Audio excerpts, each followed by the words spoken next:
And the first book is Gender Equality, It is Deeper Than Law. This book has been published by Commercial Law Publishers, Delhi, and the book has tried to trace the origin of inequality of genders.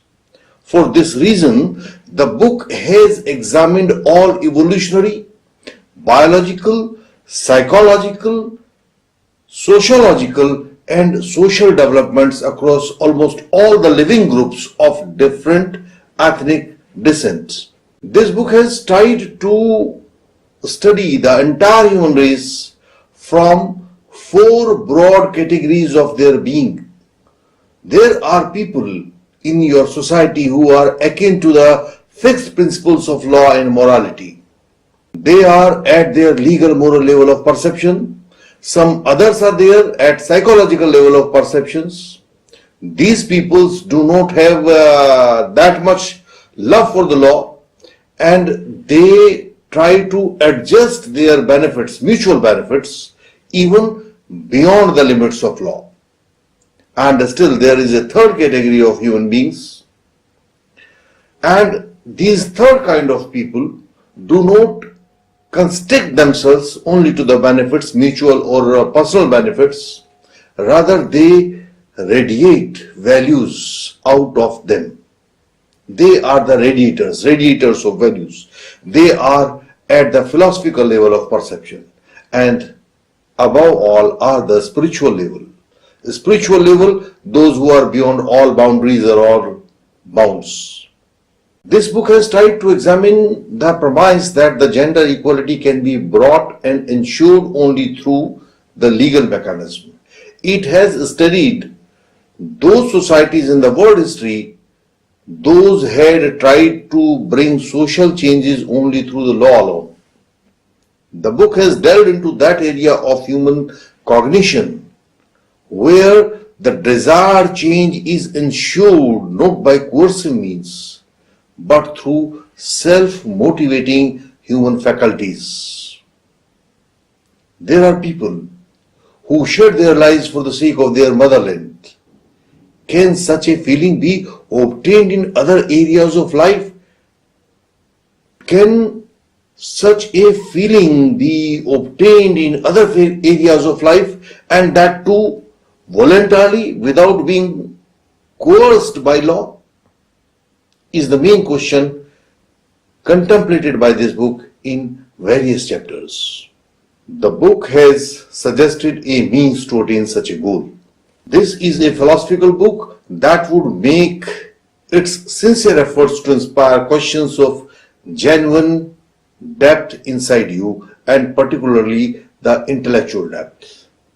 The second book is a complete guide to the POCSO Act.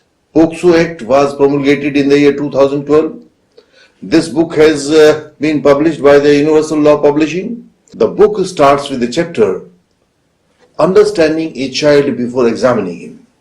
This chapter makes a humble effort to unfold all intricacies and delicacies of the subject, the child subject. It has taken help from a wide spectrum of research and guidance available across the globe. The book proceeds to study the POCSO Act chapter-wise and brings about all the legal changes introduced by this act. There are some legal fictions introduced by this act, and subsequently these changes were adopted by the General Criminal Law through the Criminal Amendment Act 2013. The book has precisely underlined the changes, the ratios and the requirements for such changes as have been incorporated in this act. This book has also studied the point-wise development of the new law and the traditional criminal law prevalent in the Indian society, and particularly the Indian courts. This book has dedicated a section to the initiatives introduced by the Delhi courts, particularly at their Karkaduma and Saket districts, by erecting special rooms of child examination. The victim children are examined there. Special arrangements are made how the child will be examined and how the court will take part in their examination.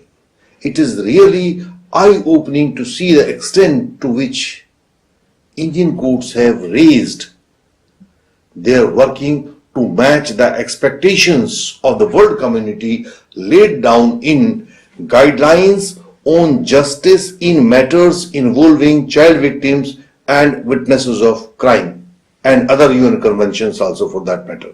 The book has dedicated a complete segment to the study of pair of sections, particularly the section 29 and 30 of the POCSO Act, which sometimes is referred to as the most intriguing aspect of the POCSO Act.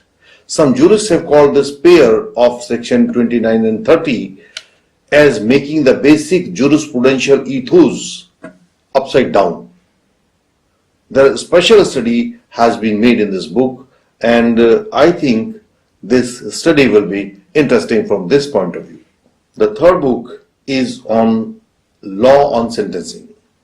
This is again published by the Universal Book House, and this book has studied the theories of punishment and imprisonment through their evolution and development across various societies.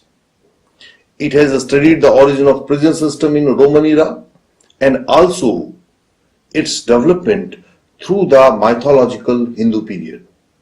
Right from the conundrum the Indian courts expressed in Jagmohan Singh's case in 1972 down to the latest developments and trends in the sentencing jurisprudence, a chronologically systematic study has been made in this book.